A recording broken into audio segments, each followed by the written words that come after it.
muhimu kabisa uweze kupata taarifa mbalimbali ambazo tumekuandalia kwa siku hii ya leo. Taarifa ni nyingi sana ndani ya Tanzania, lakini pia nje ya mipaka ya Tanzania, na kubwa zaidi ni ligi kuu ya NBC ambayo ikiwa inaendelea kushika kasi. Mwanzoni tu kuna timu ambazo mpaka hivi sasa tutakwenda kuzitazama hazijapata ushindi, lakini kuna zile ambazo katika michezo ya mwanzo tayari wameshavuna alama ambazo ni muhimu sana, na hatimaye kujiweka katika mazingira mazuri kuanza safari ya marathon ya ligi kuu ya NBC. Vile tutakwenda kuangalia wachezaji ambao wamekuwa na wakati mzuri katika michezo hii ya mwanzo ya ligi kuu ya NBC, lakini pia nikwambie tu kikosi cha timu ya taifa cha Tanzania kimeitwa tayari kabisa kujiandaa na mechi ya kujiandaa na kutafuta tiketi ya kujiandaa na zile finali za kombe la dunia dhidi ya Zambia. Tutakwenda kuangalia wachezaji ambao wameitwa kwa mara ya kwanza. Morris Abraham yupo ndani, Azinzi Andabwile ambao wamekuwa na wakati mzuri katika michezo ya hivi karibuni. Tutakwenda kuangalia vile taarifa ambazo zimekuwa zikijiri katika joto la Afrika. Fisto Kalala Mayele na klabu yake Pyramids ya pale Misri wamekuwa na wakati mzuri sana katika soka la Afrika. Kumbuka hawa ndio mabingwa wa ligi ya katika michuano ya ligi ya mabingwa Afrika, hao ndio mabingwa watetezi na wamekuwa na kila wanapoenda tu wanatoa kichapo. Tutakwenda kuangazia hapa wamecheza na nani na hatimaye kupata matokeo mazuri. Ulama Eid Salman niko hapa, Philip Nkini pamoja na Rashid Hamis, mzee wa madini Rashid Hamis. Kwambie pambana tu. Pambana maisha utatoboa tu. Fanya tafakuri. Tafakuri. Hakuna kitu kizuri, fanya tafakuri alafu usifanye kitu kama hujafanya. Ndio. Mashehe wapo, makadri wapo. Kini vipi? Fresh bana huko. Tuko vizuri. Mambo yanaenda. Yaonekana siku mbili tatu hapo. Nilikuwa nimeenda. Chidi akasema umevuka mipaka. Nimevuka mipaka kidogo. Ulamana baya. Kwa mazuri akasema bana akija kwenye kipindi pale mambo yanakuwa Msumi hapa leo angenisimanga sana. Msumi wala kusimanga. Angenisimanga kwa sababu Apele jana kapigwa. Na mimi nilikuwa naamini Apele angekaza kidogo. Kumbe maji baridi. Mziki mzito zaidi. Kila tujaonana kama wiki mbili. Haukuwepo ndugu yangu. Tunaenda Tanga ile tulikutana Alinipa chai. Alinipa favor kwenda Tanga na ulipata favor. Ulinipa favor. Favor sio favor. Safi kabisa. Sawa. Na nikwambia katika Azam Sports weekend hii matukio makubwa kabisa ni pamoja na Juventus Turin dhidi ya AC Milan, ligi kuu ya pale Italy Serie A. Hiyo ni Oktoba 5, lakini Oktoba 8 ni Taifa Stars dhidi ya Zambia World Cup qualifiers, na Oktoba 10 Vitasa Night. Main card ni Juma Choki na Musa Tope kutoka Nigeria, miongoni mwa bunge moja ya fight sio ya kukosa kabisa. Tutakuwa tunakukumbusha Oktoba 10. Oktoba 17 hadi 19 ni Silver Strikers dhidi ya Yanga Sports Club, michuano ya ligi ya mabingwa Afrika. Lakini tarehe hiyo 17 19 Zingizini Hotspurs dhidi ya Simba Sports Club, na Oktoba 17 19 ni KMKM dhidi ya Azam FC, miongoni mwa mechi ambayo nilikuwa naambia Rashid hapa, bonge moja mechi ambayo nisubiri sana. KMKM dhidi ya Azam FC. Kikosi maalum cha kuzuia magendo. Watazuia magendo lokuwepo.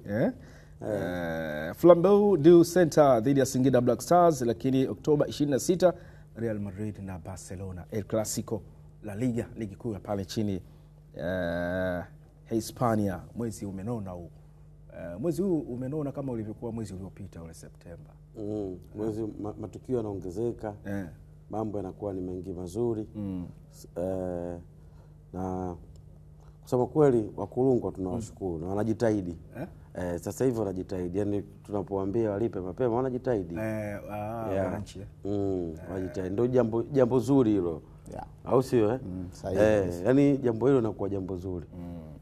Kwa unaona matukio kama haya na wewe ni mtu wa futiboli, ukiwa mtu wa tamthilia, Tunaenjoy sana Mama Kimbo, mwana bana Osman Bey, unaangalia nini ile Eva Mo, ukilipia unapata hizo ndani. Jana nilikuwa naangalia mechi ya Azam na JKT kwenye Azam Max. Safi kabisa. Burudani. Burudani munawar kabisa. HD unakonta kabisa. Yale magoli yote ninatazama yale. Kama Rashid mpira wetu unazidi kukua. Na ndio maana KMKM na Azam tukabonge moja ya mechi. Inshallah tuombe dua. Na mikati ya mechi ambayo naisubiri sana ni hiyo KMKM na Azam, bonge moja la mechi. Unajua wale wamecheza mechi nyingi afu mechi zao hazijai amna mzani ambao unalalia upande mmoja. Na ni KMKM na Azam mechi zao nyingi sana zinakuwa tafu. Zinakuwa tafu. Azam ameshinda nyingi lakini zote unaziona kwamba yani kuna upinzani wa kupitiliza, lakini pia Azam amecheza mechi nyingi sana za kirafiki na timu za Zanzibar. Na timu yani timu za Zanzibar. Kiangalia ndio maana nikasema uwiano ule mmoja. Mechi nzuri sana ya kutazama. Inshallah tutatazama wote siku. Tutatazama. Wala utachagua location. Usilete masuala ya pyramids na wewe chagua location. Wewe chagua location. Sawa, ni utangulizi tu wa kile ambacho tumekuandalia kwa siku ya leo hapa viwanjani, na moja kwa moja tunakwenda kutazama katika soka letu.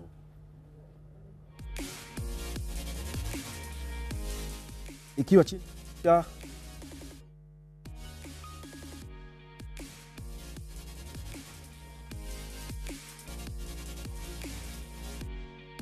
kwenda kuanza taarifa kuhusiana na ligi kuu ya NBC ambayo ikiwa chini ya kocha msaidizi Suleiman Abdallah Matola, Simba Sports Club ilicheza kandanda safi hapo jana na kuichapa Namungo FC mabao 3-0 na kupanda kileleni mwa msimamo wa ligi kuu ya NBC. Mabeki Chamu Karabwa pamoja na Roshan Derok walifunga pamoja na mshambuliaji Sulemani Mwalimu aliingia kipindi cha pili. Simba sasa imefikisha alama 6 baada ya ushindi katika michezo miwili ya ligi kuu hiyo, hivyo kushika usukani wa ligi hiyo kutokana na tofauti nzuri ya magoli ya kufunga na kufungwa licha kulingana na alama na Singida Black Stars. Tukatazame kwa uchache kile ambacho kilijiri katika uwanja wa Benjamin Mkapa. Joshua Mutale zungusha na mpira juu kwenye nafasi ya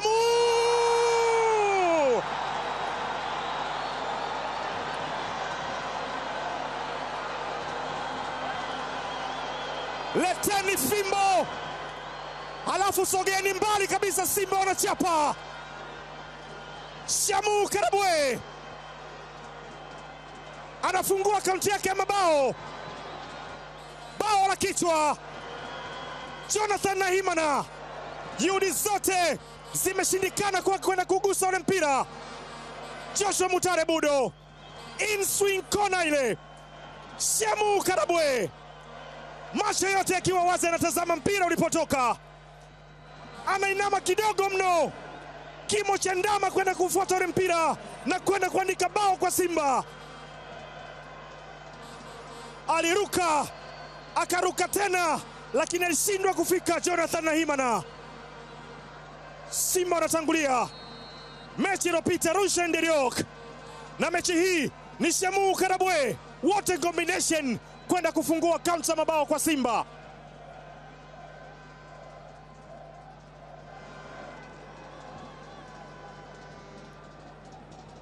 Alikwenda kuweka mwili njiani na Hibat Lukindo akaenda kusukuma.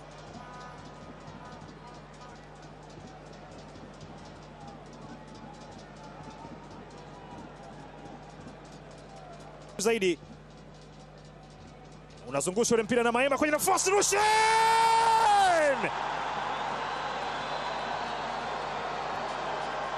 Rushen Deriok anaandika bao la pili kwa upande wa Simba. Defender kinara kwa mabao kwa sasa, aliuvizia ule mpira ambao unamfanya Suleiman Matola apige makofi. Simpige makofi utachoka, mikono itauma. Rushen Deriok, Afrika Kusini kwa Afrika Kusini. Mamelodi wa zamani ndio Simba wa sasa. Neo Maema alizungusha ule mpira nyuzi 180, mpira ambao unamkuta Rushen Deriok kwenye nafasi, anakwenda kugusa kwa umaliziaji wa kistrike kabisa ule. Mguu wa nje anaubindua tu, mpira unakaa vyema na kwenda kupokelewa na nyavu kiurahisi. Simba 2 Namungo 0.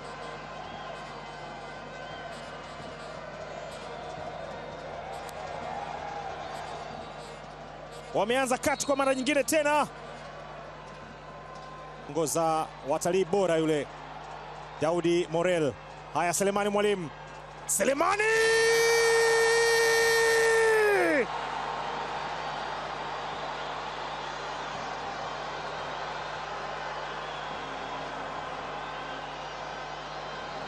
Kwani amefanya nini Sele? Watu kibao wanamshangilia.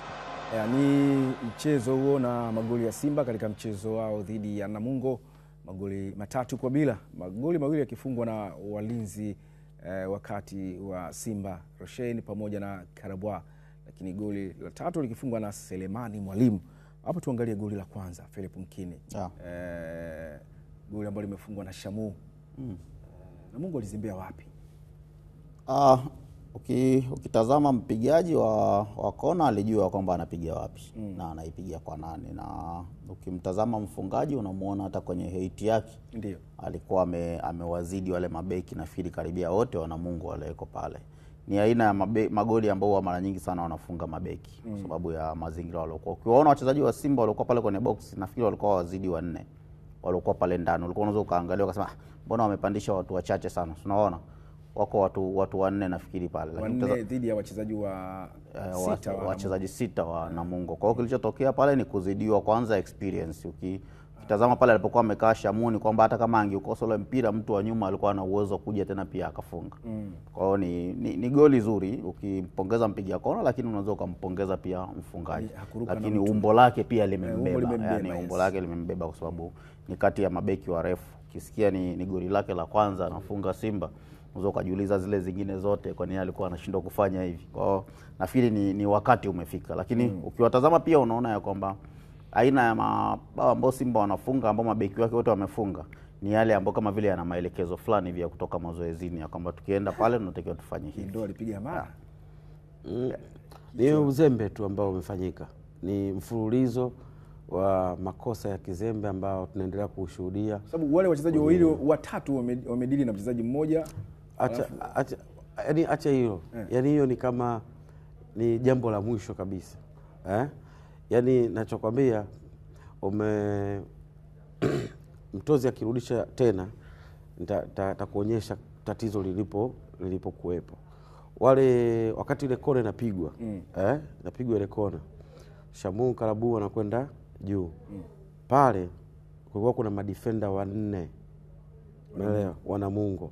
Hakuna defender hata mmoja wa Namungo ambaye ameruka. Hata huyu ambaye ameruka. Hata mmoja ambaye ameruka. Sasa kama Shamu Karabu kwa hate yake na bado ameruka, kwa nini asifunge hilo goli? Kwa hiyo ndio maana nakwambia huu ni muendelezo wa makosa ambayo tunaendelea kuyaona yakiendelea kufanyika kwenye NBC Premier League, na haya yanaendelea. Mimi naona kama safari hii hili tatizo limeendelea kuwa kubwa zaidi, hasa kwenye safu ya ulinzi ya timu mbalimbali. Jana tumeshuhudia hawa Namungo wakiadhibiwa kwa makosa ya uzembe kwenye safu ya ulinzi. Kona, yes. Umeona hapa inapigwa kona. Umeona wale mabeki wale wa Namungo? Inapigwa kona. Hakuna beki hata mmoja Namungo karuka. Wao walikuwa umeona wale 1 2 3 4 hata mmoja ambaye karuka. Sasa wewe ndio uko eneo ambalo unatakiwa ili kuzuia mpira wa kona ni lazima nyie mruke. Yes. Unaelewa? Ili nyie mruke na kuzuia mipira set piece. Mipira set piece ili uizuie. Kasoro penalty. Ni lazima kuwe kuna timing. Yaani kucheza mpira wa juu ni timing. Swala la kimo ni jambo moja. Timing ni jambo la pili. Je, mna timing nzuri? Hebu angalia, umeona wale? Hakuna hata mmoja ambaye karuka, hata mmoja. Niambie, yani walichokifanya tu ni kujidisturb wao wenyewe kwenye eneo ambalo walipaswa kufanya majukumu yao. Wao walienda kudili na Rushaini, naona hii nani reaction hii. Na lakini ili ni kosa ambalo goli la kwanza tunaona jinsi ambavyo Namungo wali hakuruka, na goli la pili ambalo lilifungwa na timing pia, unaelewa? Yaani mipira ya juu sio tu kwa sababu una hate unaweza ukawa unacheza. Unaweza ukawa mfupi pia ukawa unacheza. Sio, unaelewa? Yes. Kina Dickson Jobs tunawaona wanacheza mipira ya juu mbele ya watu warefu kuliko wao. Maana yake ni timing. Kwa Namungo pia mbali na kufanya hayo makosa, lakini hata defend namna ambavyo walikuwa na defend. Unaelewa? Pia yenyewe ilikuwa kuna sehemu wana makosa. Walikuwa lazima uangalie ule mpira unavyopigwa. Unaangalia timing ya ule mpira namna ambavyo unaenda kutua. Unatua eneo lipi? Kuna sisi tulivyokaa tunaweza kupeana msaada baina yetu sisi. Sasa ni kosa ambalo nafikiri Juma Mgunda, Ngawina wanapaswa tena kurudi kwenye kiwanja cha mazoezi na kupitia image na kuangalia kwamba bana haya ni makosa ambayo as a team collectively tumekosea na tumeadhibiwa. Na goli la pili unaweza kujiuliza pia Roshen anakwenda kufunga. Mabeki walikuwepo na Namungo. Baada mpira foul kufanyika kaenda kuchezwa set pieces zile ambazo Rashid kama umezungumzia, timing haikuwa sahihi kwao, wakaadhibiwa goli la pili na Roshen. Lakini mfungaji pia alisoma mazingira ya ubabaji. Tazama. Mimi magoli yote mawili naupongeza wafungaji. Hata lile la kwanza. Pamoja na kwamba Rashid amesema, lakini ile ukiangalia unaona kitu ambacho Namungo walikuwa wanakifanya kuanzia dakika ya kwanza ya mechi. Yaani kuanzia dakika ya kwanza ya mechi Namungo alichokuwa wanakifanya ni kuhakikisha kwamba wanacheza ile tunasema offside trick. Wana muda mwingi, ukiona hata kuna mwanzo kabisa nafikiri mechi inaanza. Hata hapa ukiwaona baada ya goli kufungwa, wenyewe wananyoosha mikono kuona kwamba mfungaji ameotea. Lakini ukitazama ule mpira wakati unapigwa, kulikuwa kuna mchezaji aliotea kati ya wale wawili wote waliofuata ule mpira. Kwa nafikiri kitu kikubwa ndio hicho ambacho nasema kwamba Namungo pamoja na yote kuna sehemu walikuwa wanazidiwa na quality, lakini pia wanazidiwa na experience. Lakini haya ni aina ya unaiona hapo hakuna hata mchezaji mmoja ambaye ameotea kati ya wale wote ambao wameenda kuwa yule mpira. Sio wa kwanza wala sio wa pili. Na kipa katika eneo ambalo amesimama alipokaa alikuwa anajua kama mpira utapigwa juu, kwa hiyo ile aje awai aucheze yeye. Ule mpira ukapigwa chini. Na mpira ukapigwa chini. Sasa mpira ungepigwa juu, ina maana angekuja speed kwa sababu alikuwa na advantage ya mikono. Angeucheza yule mpira. Lakini pale ulipopigwa chini yeye kwake ilishakuwa ni ngumu tena kwake. Alikuwa hawezi tena kufika pale. Ukimwona yule beki anayenyoosha mkono, yeye kakaa hivi anasimama tu anawaangalia. Kwa hawa walichokuwa wanawazidi ni experience na nini ambacho wenyewe wamejifunza mazoezini, tofauti na kile ambacho Namungo wenyewe walikuwa wamejifunza. Kwa hiyo mimi ukiniambia nitasema nawapongeza hao wafungaji wote, wamefanya kazi yao kwa kile ambacho walitakiwa wakifanye. Kwa sababu pia ni aina ya mabao ambayo sisi kwetu ni magumu sana kufunga. Yaani kama nchi sisi set pieces hata timu ya taifa shida imeanzia hapo. Hiyo si foul. Sasa huyu Lukindo, umeona zile hizo timing ya Lukindo. Na sio kwamba ajui. Mbele kuna mwenzako. Huyu kashaudisha mali kuweka mpira. Anakusubiria weka kuwekea mgongo uje mgonge wewe foul.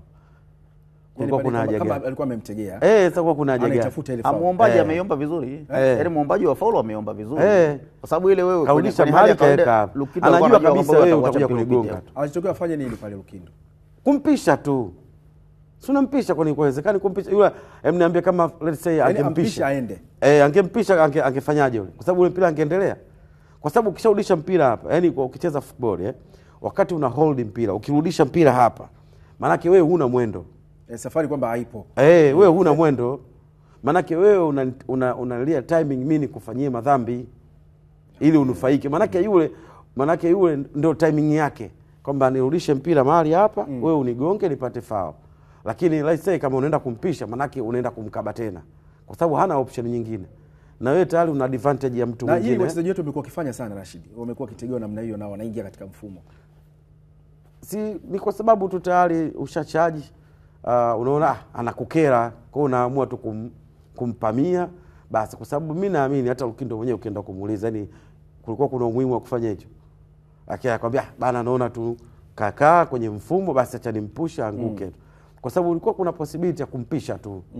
Kwa sababu sio kwamba alikuwa anaendelea na mwendo na bado mbele wewe uko na advantage ya mwenzako kwamba okay mimi nikikupisha wewe utaenda kukabwa tu. Lakini bahati mbaya ndio hivyo. Umeona sana na set piece kwenye maeneo yale. Walimu wengi huwa wanafanyia kazi maeneo haya namna ya kupiga. Lakini bado Mkini amesema kitu kizuri. Walikuwa wanacheza offside trap. Lakini namna ya kucheza offside trap lazima uwe na timing pia. Kosa yani kosa la pili wanalifanya kwenye eneo la defense. Mnatengeneza offside trap ambao nyinyi mnaamini kwamba mpira ukipigwa kwenye namna yoyote huyu utakuwa tutamtengeneza kwenye mazingira ya kuotea. Lakini kwenye hayo mazingira ya kuotea bado kuna namna ya kutengeneza offside trap ili mtu aonekane ameotea. Wenzako wanatokea wanakupeni hatua moja mbele. Kabla mpira unapigwa unaingia kwenye movement. Unatengeneza mazingira ya offside trap. So ni bado naendelea kuilaumu safu ya ulinzi ya Namungo. Yes. Sawa. Na goli la tatu ambalo lilifungwa na Selemani Mwalimu, mchezaji ambaye amekuwa hapati nafasi vile, lakini akipata nafasi anaweka. Miongoni mwa goli zuri ambalo amefunga yule Selemani ambaye tumezoea wakati yuko Fountain Gate kabla ya kwenda kule Wydad, magoli yake ya kufunga. Sasa ile goli mimi ndio limeniuzi zaidi. Yani build up yake. Yani ndio inakera zaidi. Ngoja mtozi akuonyesha kabla Selemani Mwalimu hajachukua ule mpira. Umeona, yani Selemani Mwalimu umeona ule mpira wakati anachukua. Umeona wale watu, umeona nyuma wale watu. Watatu wana Mungu. 1 2 3 4, wanne wale. Wanne, watano kabisa unaweza kusema. Umeona, wanne wale. Selemani Mwalimu anachukua mali mbele ya wale wote. Alafu Selemani Mwalimu anaendelea kudrive. Anasogea. Hebu ngoja iendelee. Alafu angalia wale bado walikuwa wanafanyaje. Umeona wale? Wanajogi utafikiri ule mpira uende golini kwao. Watakuwa fanya nini pale Rashid? You have to sprint too fast. Yani you have to sprint too fast ili ucheze ufanye technical foul. No, utakuwa ufanye technical foul kwa sababu usijaingia kwenye box. Sprint too fast uende kufanya technical foul. Wawe sharp kiasi ambacho waondoe utulivu kwa Selemani Mwalimu. Kwa sababu Selemani Mwalimu amechukua ule mpira mbele ya miguu ya mchezaji wa Namungo. Yani problem yao pale kageuka akachukua ana turn. Umeona pale, angalia ile kadri Mwalimu anavyosogelea golini wenyewe wanazidi kupunguza speed. Umeona pale? Yani kadri anavyozidi kusogelea golini wenyewe speed yao inazidi kupunguza. Umeona wale? Umeona Selemani Mwalimu anapochukulia mpira? Anachukua mali pale. Ana turn mbele ya mtu. Alafu angalia anayemfuata. Anaangalia naye alinyang'anywa. Wanakuja wana jog.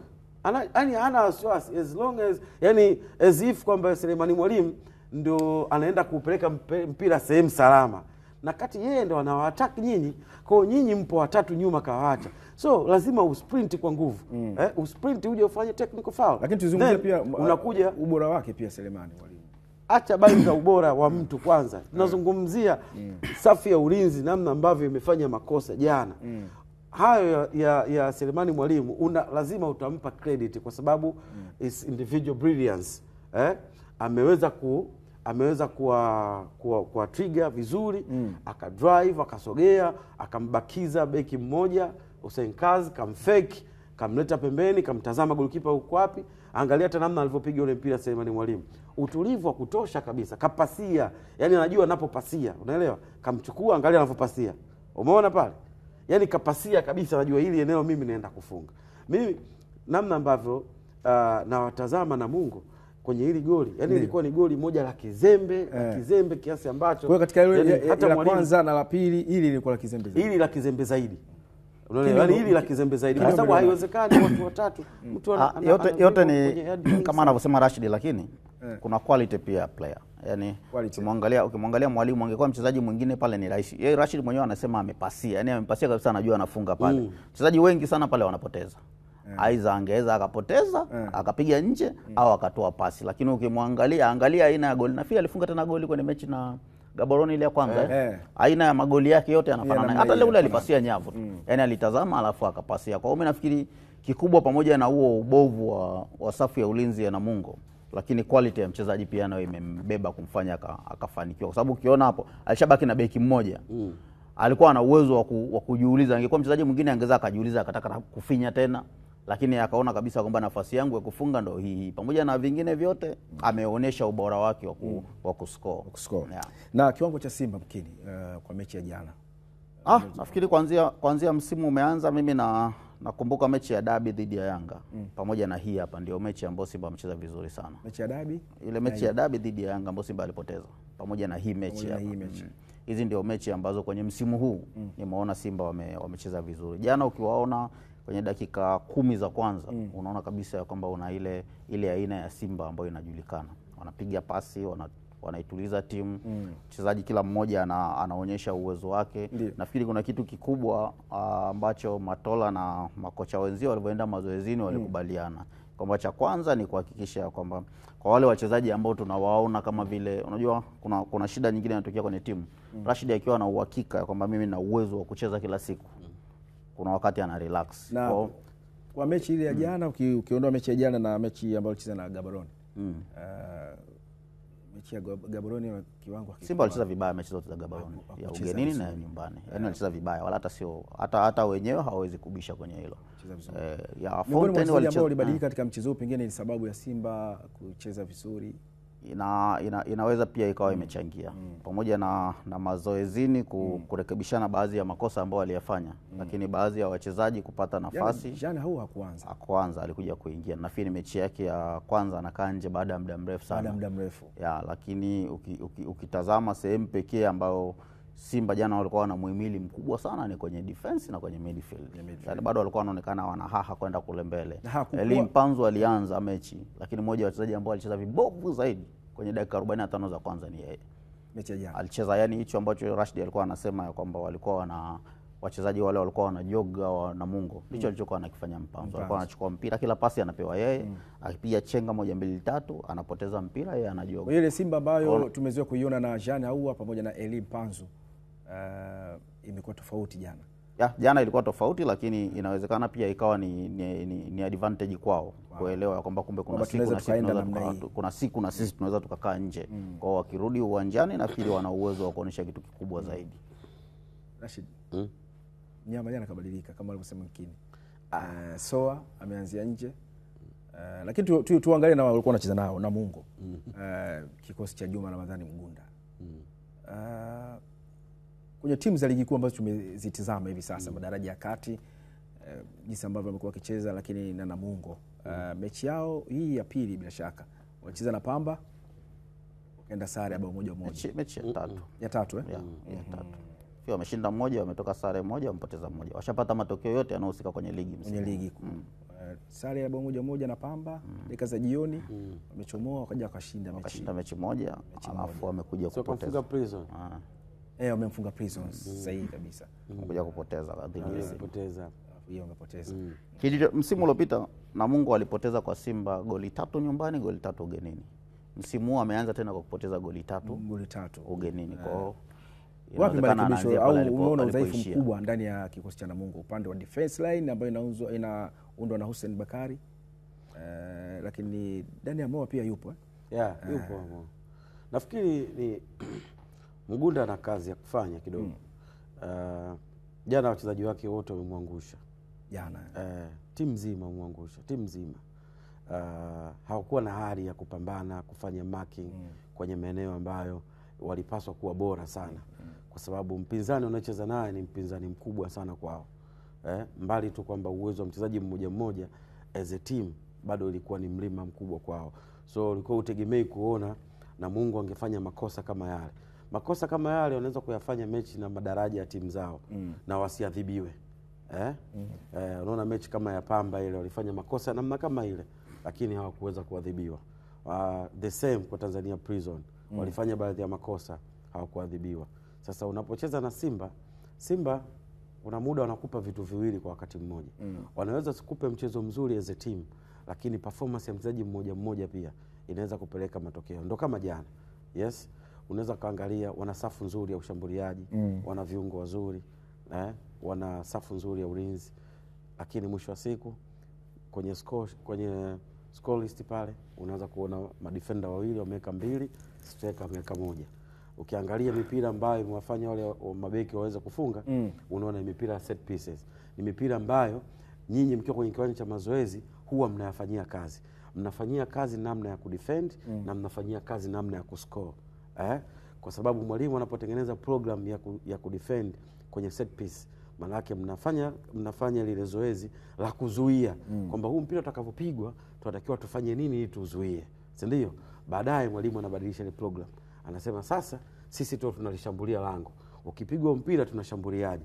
So unafungwa au unaenda kufanya makosa ambayo nina uhakika kwa asilimia zaidi ya 60 mwalimu lazima awe na program ya namna hii.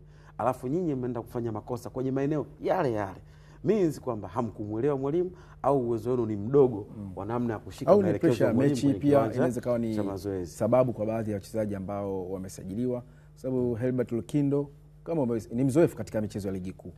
Kwa sababu yani hakuna kitu kipya. Yani unapo yani si nikwambiaje? Yani unamwona Namungo anapocheza na Simba. Ndio. Namungo hawezi kuwa na pressure kucheza na Simba. Lakini ukawachukua Vipers ukaambia chezeni na Simba, Vipers wanaweza kuwa na pressure kucheza na Simba. Sio, unanielewa? Sijui. Kwa maana yake kuna yale mazoea kwamba sisi hii ndio ligi yetu na miongoni mwa mechi ambazo wanatakiwa kucheza ni pamoja na hawa.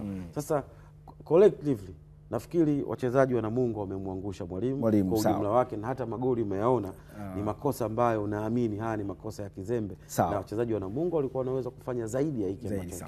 Ni mechi hiyo ya Simba na Namungo ambayo Simba wamepata alama 3 na magoli 3 mfululizo wa ligi kuu ya NBC. Lakini nikwambie tu goli la dakika za jioni la Paul Peter lilizima ndoto za Azam FC kuondoka na alama zote 3 mbele JKT Tanzania jana Jumatano kwenye uwanja wa Meja Jenerali Isamuhyo.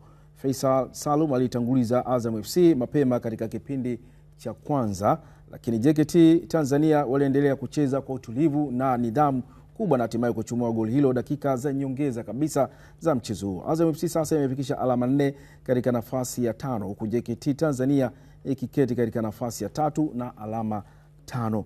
Tutazame kwa uchache kile ambacho kimejiri katika uwanja ule wa Meja Jenerali Isamuhyo katika mchezo kati ya Azam FC dhidi ya JKT Tanzania. Amewahi tena. Sopo anaingiza ndani huku. Gonga kichwa kile, cheza na gonga mwamba. Anaweka ndani ya nyavu, ni goli. Wanatangulia Azam FC dakika 42. Faisal Salum Abdalla Fei Toto akiwa na uwiano wa kila mechi na goli sasa.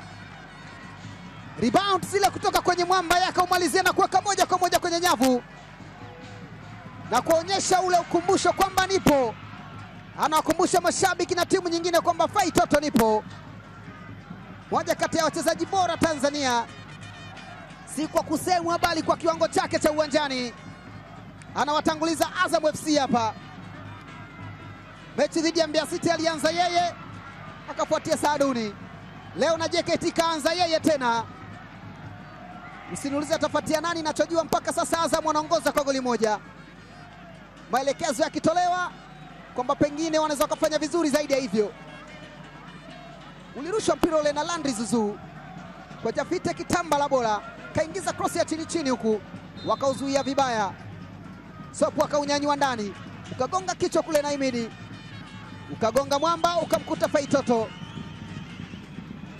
Yeye hakuwa na shida na mwamba. Mwamba wa nini wakati nyavu anaziona? Yeye akaweka kwenye nyavu. JKT 0 Azam FC goli moja. Ahmad Ali ana kazi ya kuelekeza upya, karekebisha shingo kwanza ikae sawa. Cheza na Shiza Kichuya, nyanyua mpira mkubwa ndani huku, umefika kwa Magulu. David nyanyua ndani kule, Magulu gonga kichwa kile, wanasawazisha dakika za jioni kabisa. JKT Tanzania wanarudi mchezoni. Cross ambayo ikaonekana kama ingekuwa na madhara yoyote. Mpira unakwenda kwenye nyavu na kunyanyua shangwe kwa vijana wa Jeshi la Kujenga Taifa. Ni mechi nyingine ya ligi kuu ya NBC ambayo imemfanya mwalimu Florai Benge akiwa anatoa macho, haelewi kile ambacho kimetokea dakika za jioni, lakini ndio naambiwa hapa ndio Meja Jenerali Isamuhyo, uwanja mkubwa kabisa, ukiwa na ubora wa hali ya juu. Paul Peter Kasunda mchezaji ambaye anaifahamu vizuri ligi kuu ya NBC, akicheza baadhi ya timu lakini pia akicheza dhidi ya wajili wake wa zamani Azam FC, anakwenda kuadhibu kwa goli la jioni. Vijana wa Ahmed Ali, hii ndio unaweza kusema ni nidhamu na utulivu katika mchezo.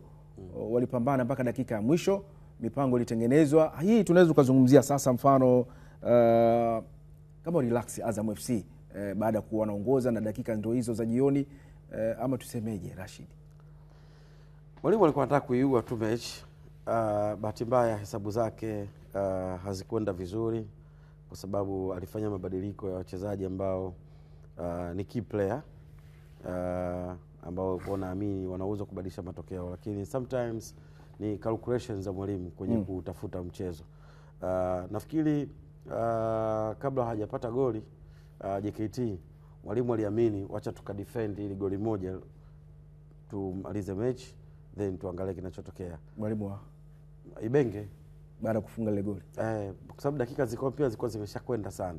Wewe mpaka ile goli ya JKT wanakuja kusawazisha ni kwamba Azam mipango yao ni kwamba kudefend kulinda tulichokipata.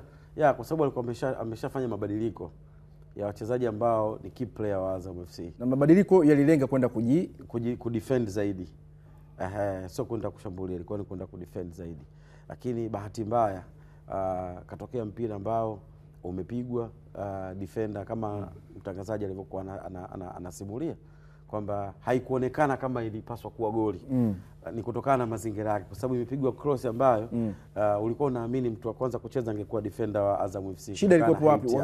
Wakati tutazame hili goli ambalo Kitamba alimfanya kazi kubwa mno, lakini Sopo Abdul Hamis Suleiman mpira wake ule kwa hili ni kosa la mpira. Kosa la mpira. Huwezi kuwalaumu mabeki wa JKT, rebound ile kipa kwa sababu wameenda wamekava maeneo ambayo ni muhimu. Umepigwa mpira, umedeflect, umebadilisha mwelekeo, ukamkuta mchezaji wa Azam akiwa kwenye position nzuri, akapiga header, ikagonga mwamba. Goalkeeper alikuwa ameshasafiri kwenye hilo eneo, wakati inarudi tayari kuna wachezaji wa JKT walikuwa wanarudi kwenye eneo, ikamkuta Fei kwenye eneo zuri, kwa akascore. Kwa ni goli ambalo hamwezi kulaumiana. Kitimu mmepambana ilivyotakiwa. Kila mmoja mmepambana kila mtu anavyotakiwa. Mimi nafikiri nalo na maswali. Yaani alomwacha mpigaji wa cross alikuwa light sana kumwacha yule mtu akapiga cross. Lakini pia yule defender wa katikati Kitambala au yule wa pembeni kabisa. Yule defender wa katikati ameutuliza tu ule mpira akauacha hapo. Yaani kama vile alipata sijui na nini. Kwa sababu ukiona ule mpira unakuja kama vile unamgonga mguuni. Mfano hii ndani ya box. Huyu alimwacha kapiga cross. Achana na hiyo. Angalia mpira. Unaona hiyo? Yaani ule mpira pale wewe huwezi na pale unautuliza wa nini? Anua uko mbele tulizetu tukana nini? Tutoke golini kwetu kwanza kwa mbele ya jambo mengine. Huyu beki kwa nini asingeenda kukava mwisho kabisa kwa ni mstari ule mpira wa mgonge utoke nje uwe kona. Kwa alivyomwachia hapo ndo tatizo lilipoanzia. Na ukiangalia Fei mabao yake yote mawili amefunga kwa utulivu. Yaani yote ya ligi. Hamna hata moja ile la kusema kwamba amepambana sana. Yaani yote anakuwa ametulia sehemu anakuja kufunga. Kwa hiyo mimi nafikiri shida ilianzia kwa yule beki. Hiyo ya kwanza inapigwa sawa hiyo hapo. Yaani hapo ndo alitakiwa mpira uanue tu moja kwa moja uondoke. Yule pale sio kwamba alikuwa lengo lake lilikuwa sio kuutuliza. Kufanyaje sasa? Ni timing ameshapoteza. Sasa hiyo kupoteza timing kwa sababu yuko mwenye angalia kuna hatua 4 kuanzia beki kuanzia forward alipo kuanzia Sopo alipo mpaka yeye alipo. Ule mpira tayari uko kwake pale. Uko kwake kuutuliza yeye. Ngoja nieleweshe vizuri, si ndio? Ngoja uone. Huko Kitamba akapambana na beki kapambana. Huko mimi sina shida. Hapo sina pressure Angalia ule mpira ukishafika mguuni kwake. Umeona yule beki yuko watu gani? Yuko watu wangapi pale adui? Yule beki first touch yake ndio imekuwa mbaya. Hiyo ndio tatizo sasa lilipo. Sasa ile first touch ambayo imekuwa ni mbaya kwa namna ambavyo mimi niliiona, si ndio? Nilikuwa alichokuwa naamini ni kwamba ilikuwa ni autulize arudishe mguu nyuma apige. Yaani hiyo kuamini ndio kwa sababu ule mpira pale kwenye mazingira ule uko kwenye sita pale. Kwenye sita wewe ulete tu huko mbele huko. Tayari yupo kwenye acceleration. Yaani wewe uanue alafu tunaondoka tunakuja kuna nini? Tunatoka golini kwetu kwa sababu unatoka kwenye eneo la hatari pale haujui nani yuko nyuma, hujui nani yuko pembeni. Sababu pale ukiangalia kuna hatua kama 3 au 4 mpaka adui amfikie ule beki pale. Sio kujua na sprint pale. Kusprint sasa. Hicho ndio kitu ambacho unatakiwa kuchukulia tahadhari. Ndio maana kwa anasema alikuwa anatakiwa uondoe. Unaona? Yaani ule beki alivyo first touch. Yaani yule kabla hajafanya maamuzi, Sopo kashapita na ule mpira kitambo. Kosa limeanzia pale. Yaani mimi kosa langu la ile goli. Ambapo kwenye calculation ya football. Kwenye calculation ya football. Hivi ni vitu ambavyo kwenye timu kubwa huwa wanavifanyia kazi pia. Sio vitu ambavyo vinatokea kwa bahati mbaya. Kuna namna ambavyo kila mtu, yani sisi tuko watatu hapa. Unaweza ukaangusha chungwa hapa. Namna ya kuliokota lile chungwa. Kila mmoja hapa ana second yake kuliokota ile chungwa. Umeelewa? Sasa yule beki Mwelewa kwa Bausi first touch yake ndio inamgharimu pale. First touch yake ndio imemgharimu. Lakini pia pamoja na kumgharimu Bausi Bausi pamoja na kumgharimu ndio timing ya uwezo wake wa akili wa calculate mpira wa kutuliza na kubutua. Mimi simlaumu kwa sababu ndio nature ya asili. Rashid, umecheza mpira. Pale ungekuwa wewe, ule mpira ungeuanua tu ukaenda mbele. Usingeutuliza. Yaani tukubaliane tu kabisa kwanza. Yaani pale wewe Bausi kafanya kosa. Yaani hilo kwanza ndio Bausi ni first touch yake kwa mbaya. Ambao mimi ungerudisha kule ulipotoka. Lakini mimi zaidi namsifia nani? Sopu. Kwa sababu Sopu alivyokuwa anatoka huko kwenye safari zake za mbali. Alivyokuta ule mpira pale unazagaa, Bausi hakufanya chochote. Na mimi nilichokiona ni kwamba Bausi ule mpira ulikuwa na kasi, lakini na yeye pia alikuwa na pressure, na wachezaji wa Azam tukimchukulia alikuwa na speed ya kwenda kwa hiyo alikuwa na vitu kama viwili Bausi pale ambao Bausi kwa alikuutuliza na kubutua. Kisema ndo bahati mbaya first touch imeenda kwenye la mwisho kabisa la kusawazisha la Paul Peter Kasunda ambalo limefungwa dakika zile 5 za nyongeza, ile moja ilikwisha ondoka. JKT tazama build up yao hii, Philip Mkini wametulia wakajaribu kuingia kwa kasi zaidi kwenye lango. Unaona kama si kwamba labda pengine walibahatisha, unaona kabisa ni mpango kwamba tunakwenda hapa, tunaweka maji pale sebuleni, tunaenda kugombea ule mpira. Kosa la beki wa kwanza wa Azam. Tazama ule mpira unapokuja. Yaani yeye ukimuona alikuwa na uwezo kabisa kama angeongeza juhudi. Yaani mtazame beki, mtazame beki aliyeko mbele ya mfungaji kabla ya yule aliyeko nyuma. Walikuwa marking yao ilikuwa nzuri sana. Unaona huyo mbele. Huyo beki wa mbele hajaruka. Yaani beki wa mbele anakuonesha ni kama vile kuna ile goli alifunga nafikiri ni ule beki wa Arsenal, Gabriel, kwenye mechi ya juzi. Afu unajua alitazama kabisa kwamba kuna nani. Yaani kila mtu anakiona kwa yeye hajaruka. Mtu wa katikati yake amekuja kuruka akawahi ule mpira. Yaani ule beki angeongeza juhudi kidogo tu. Akasema bwana, hapa imebaki dakika moja, ngoja niongeze juhudi tu kidogo. Ule mpira usingefika kwa mfungaji. Ngoja umeona hapo, angalia tu hizo pap. Umeona hapo? Angalia marking yao ni nzuri sana.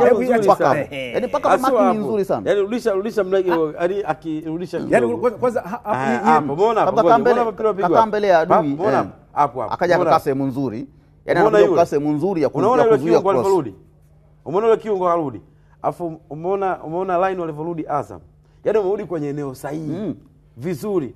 Lakini sasa ndo yaani ule wa mbele angeruka akaugusa tu ule mpira kidogo, ina maana kuna picha moja ilikuwa nzuri sana, Mtozi alikuwa amesimamisha pale wachezaji 4 kwa 4 na wote walikuwa wamemaki vizuri hapo. Sasa hapo mtazama hapa, unaona sasa, angalia mfungaji huyu hapo katikati. Angalia hapo kuna hatari, hauwezi kufungwa goli la vile. Hatari ilikuwa wale wachezaji wa JKT wale kule nyuma, sawa, wale watakuja kumaki baadaye, mpira umeshapita hapo kwenye sehemu ya hatari katikati pale. Sasa kwenye namna ambavyo Azam kwenye shape ile hatari uioni. Kwa sababu gani? Unamwona mimi nyuma wale wachezaji pia kuna mchezaji wa Azam pale, kuna mtu hapo unamwona yule anaingia pale, kuna mtu eneo lile. Umeona kwenye eneo la ulinzi Azam kuna watu watatu, alafu kuna mtu pengine ana support. Sasa kwenye namna ya shape ya kiulinzi Azam walikuwa kwa vizuri, walikuwa wamekaa sahihi kabisa, yani safi, yani mistake ya mtu mmoja ndio imewafanya bahati mbaya imetokea, imepigwa cross, hiyo defender akashindwa kuufikia. Na tu hapo Azam katika shape nzuri. Tuje kwa Ahmed Ali, kocha wa JKT Tanzania, alivyowafundisha vijana wake katika mpira wa namna hii. Lazima naye tumsifu kwamba Azam walikuwa vizuri, lakini JKT katika ile kulifesi langu la Azam FC jinsi ambavyo wamejipanga kwenda kucheza ule mpira, nao walikuwa sahihi, walikuwa bora sana. Yaani hilo hata uweze kumbishia. Hata ukiangalia mipira mingi ya cross mingi waliicheza. Yaani walikuwa na usahihi wa kupitiliza kabisa kwenye mechi. Lakini mimi yani ukiniambia nitakwambia kwamba Azam bado walikuwa na uwezo wa kupata pointi 3 kwenye mechi. Yaani kama yule beki angekuwa serious. Sababu ile dakika ni ile ambao mwalimu anakuambia kabisa imebaki dakika moja. Yaani mwalimu anapokuambia imebaki dakika moja ni kwamba yani uwezo lazima muuzidishe. Umeona? Hapa bwana ujanja wa Paul Peter. Ujanja wa Paul Peter. Yuko kwa sababu unajua yeye yuko nyuma, alishamskani kabisa. Sawa, yeye yuko nyuma. Na yeye alikuwa anajua yeye atacheza ule mpira. Yaani yeye yuko nyuma, huyo anayefunga yuko nyuma. Na huyo beki sio kwamba ni mfupi. Yuko katikati ya wachezaji wa Mungu. Kwa hiyo yule ni mrefu kuliko Paul Peter. Naam, hajaruka. Yaani angeruka akaugusa ule mpira kidogo tu. Sema unampoteza time. Za Yoro ndo ziko. Tuje kwa walimu wa pande zote mbili.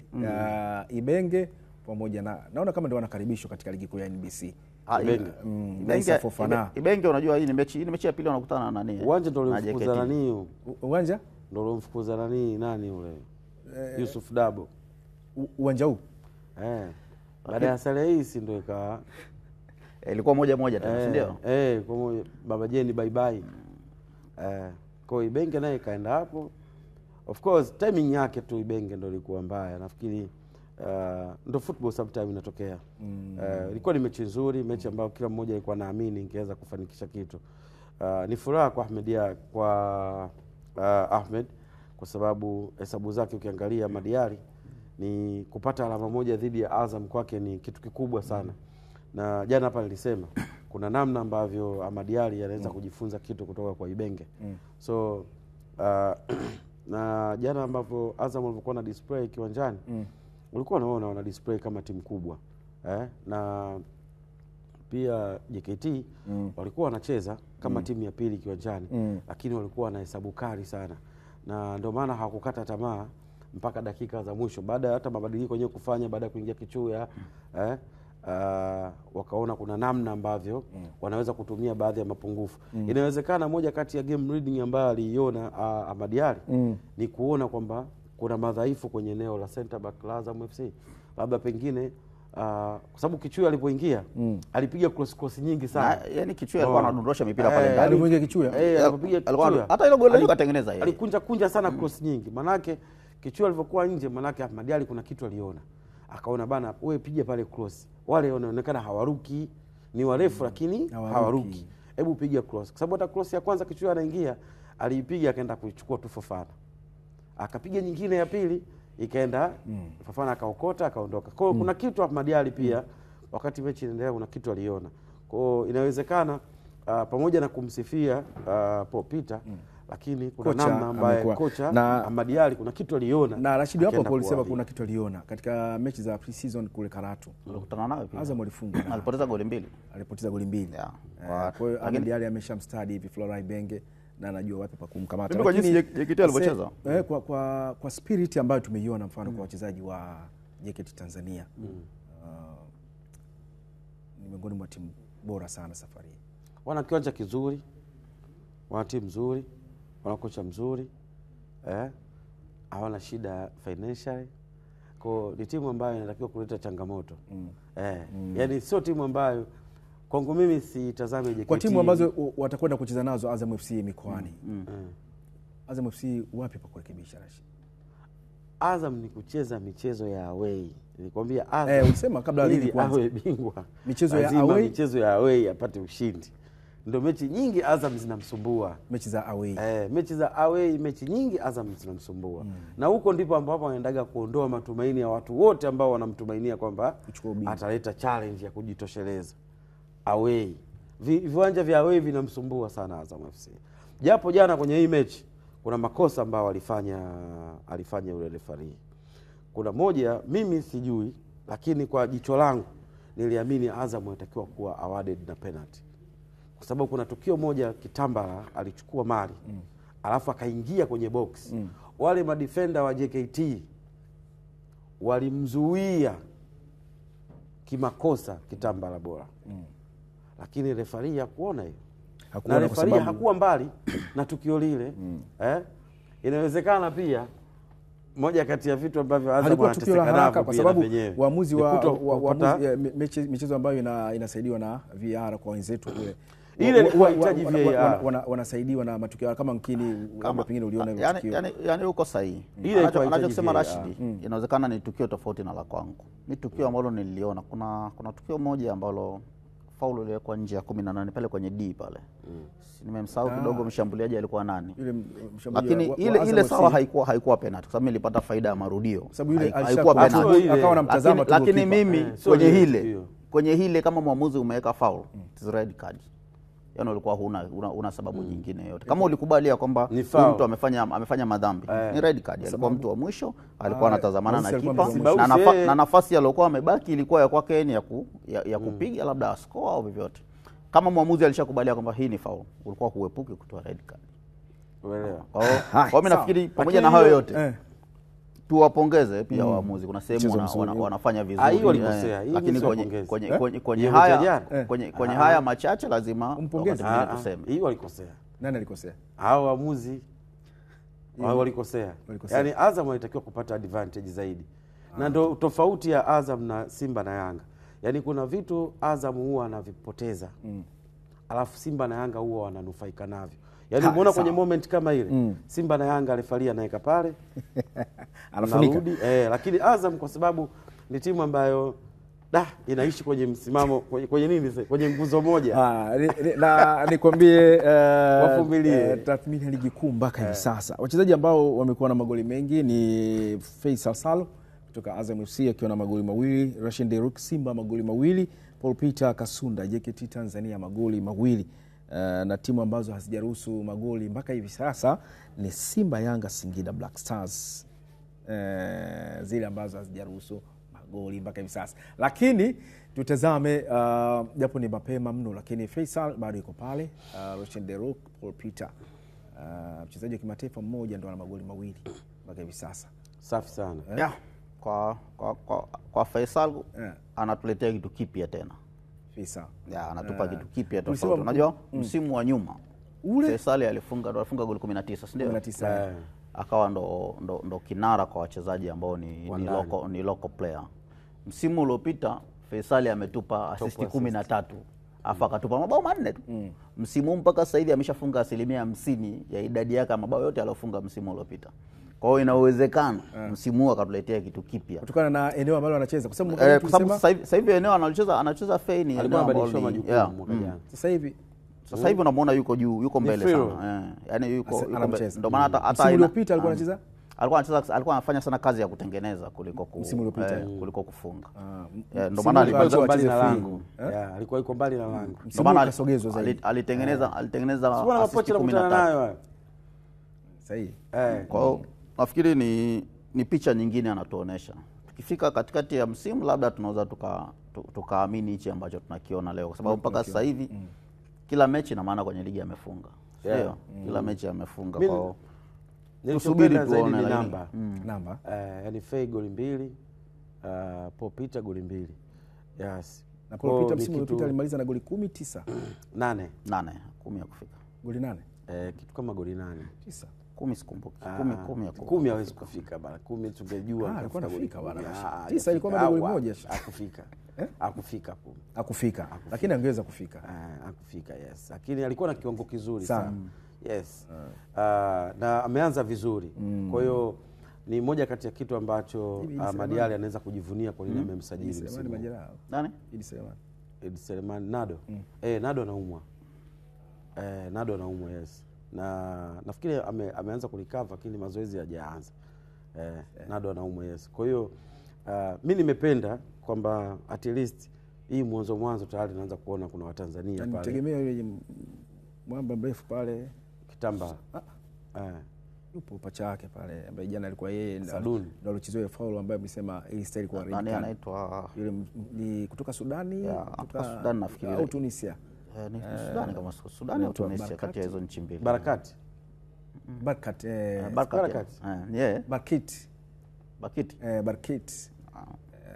Barakati tu kwa sababu anatokea Tunisia, lakini anatokea Baraka. Anatokea Tunisia. Ile ambayo nafasi ambayo ile ambayo ilikuwa ni red card kidogo anajitengeneza. Alienda taratibu kwa makusudi maalum. Yaani hakwenda taratibu kwa sababu alikuwa hana speed. Kadri aliposogelea kwenye 18 alipunguza mwendo. Sababu unajua unakuja huko nyuma. Kwani mara nyingi striker sehemu mpira wa namna ile unatengeneza jambo upate penalty au ufunge. Sasa alikuwa ashaiona timing ya goalkeeper alikuwa ameshakaa sehemu nzuri. Kwa hiyo speed yake alikuwa anapunguza ili angalau goalkeeper naye asogee. Wadi mzuri anatengeneza jambo au anaenda kufunga. Inategemea na mazingira pia. Inategemea na mazingira. Kwa sababu kama mazingira yanakutaka kufunga funga. Ila kama mazingira ndio nakuja hapo kwamba unatakiwa kutengeneza tukio, tengeneza tukio. Ndio nakuja hapo. Tunazungumzia hao mastriker wa aina mbili. Unamface goalkeeper. Goalkeeper yuko langoni anakuja. Na wewe tayari umeshawatoka, yani kama timu imecheza off track, umewatoka, unatazama nalo goalkeeper. Hivi hakuna njia nyingine ya kusema kwamba naenda kufunga au utaweka timing kwamba ni fanywe foul tupate penalty? Kama nafasi ya kufunga inaonekana. Point ya kwanza, yani kama nafasi ya kufunga inaonekana. Lakini kuna wakati mwingine kadri unavyozidi kusogea unamuona goalkeeper kabisa kama vile kasha kuzuia nafasi zote za kufunga. Kaja ka block goal, lakini unajua kuna mwamba anakuja huku nyuma kwa speed. Tengenezee unaona ngoja nimtengenezee mzigo anayekuja huku nyuma ili angalau tupate penalty. Kwa wakati mwingine hivyo ni vitu ambavyo vinatokea kwa ma striker. Yeye tu jana alikuwa anafunga. Inawezekana angejua tu kwamba hicho kitu hakiwezekani kwa Azam FC. Hakiwezekani cha kufunga. Yani akujua akiwezekana ni kupewa penalty. Paka upate. Watu wote wanasema ile ndio ile. Lakini hivi tu unafutia hapa. Endelea. Ni timu ambazo hazijaruhusu ni Simba, Yanga na Singida. Azam ameruhusu ndio jana lile. Azam ameruhusu jana.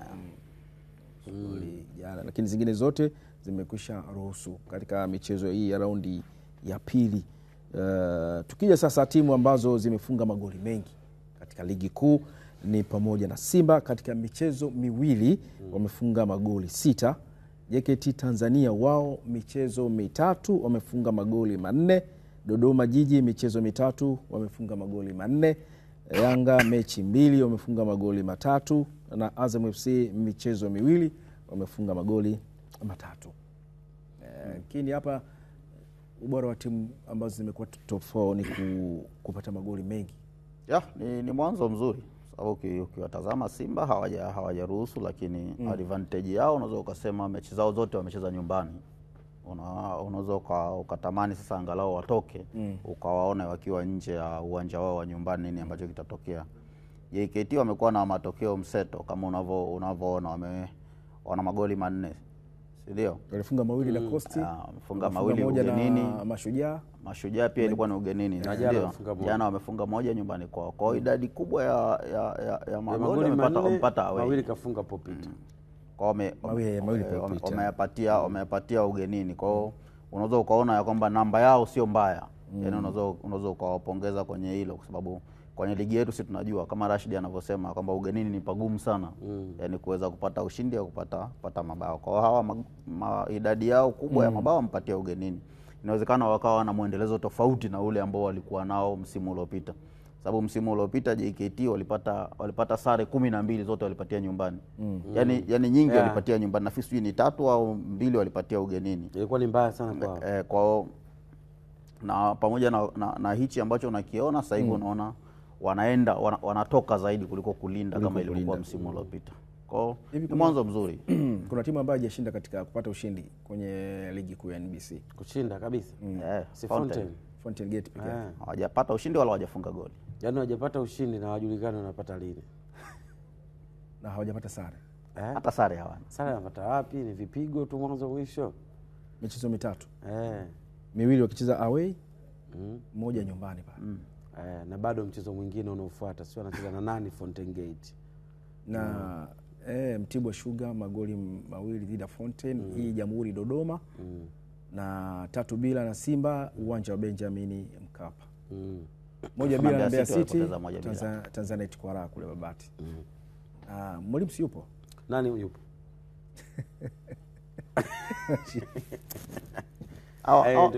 Fountain walianza na mwalimu ule Mnigeria. Ile mechi ambayo na Mbeya City. Kabla wameanza pre-season walikuwa na mwalimu Mnigeria. Pre-season yao walikuwa na mwalimu Mnigeria. Ligi inakuja ligi ilivyoanza wakaingia Kitambi. Kitambi sina uhakika kama yupo mpaka sasa hivi. Kitambi si ndo kala nyoya, si ndio? Kwa hiyo ina maana ndani ya mechi 3 wenyewe, yani ndani ya hizo mechi 3 mwalimu ameshaondoka. Coast Union nao niliona wametangaza kwamba mwalimu ameondoka pia. Ndio. Mohamed Amir. Coast Union walitangaza kwamba mwalimu ameondoka. Fungwa nyumbani. Wameachana nao kwa mujibu wa taarifa yao. Kwa nafikiri ni mwanzo sasa wapo kwenye mchakato kutafuta mwalimu mpya. Mechi 3, timu 3 hazina makocha. Timu 3 hazina makocha. Simba, Fountain na Coast. Rashid, wakati tunaanza hapa ligi haijaanza. Ulisema kuna timu 2, kuna timu 3 ulisema au 2 una mashaka nazo. Prison na Fountain Gate. Prison na Fountain Gate. Prison wana alama 3. Michezo miwili na alama 3. Na ule mchezo ulikuwa akifungwa tu walikuwa wanamnyoa yule kocha. Ule ucheza Sokoine pale. Kwa sababu angefungwa na yeye angecheza michezo mitatu bila kupata ushindi. Sababu angekuwa ameshapoteza michezo yote mitatu na wenyewe. Kwa hawa wameimba sana. Wamepiga sana miruzi. Fountain ufanye nini? Muda wote wataanza kuimba. Fountain ufanye nini? Fountain Gate. Fountain Gate wanatakiwa Fountain Gate kuna shida kwenye uongozi. Yaani kwenye uongozi Fountain Gate wana shida. Hata kama wasemi lakini kuna shida kubwa kwenye uongozi. Sasa kwa sababu unaona kinachotokea na unaona vijana wanachokifanya. Kwa sababu kilichofanyika mwaka jana ndicho ambacho umeona tena mwaka huu kinafanyika. Ndio inawezekana wana sababu 1, 2, 3 za kuweza kufanyika hicho ambacho wanakiomba. Lakini bado unaona kabisa kwenye safu ya uongozi wa Fountain Gate kuna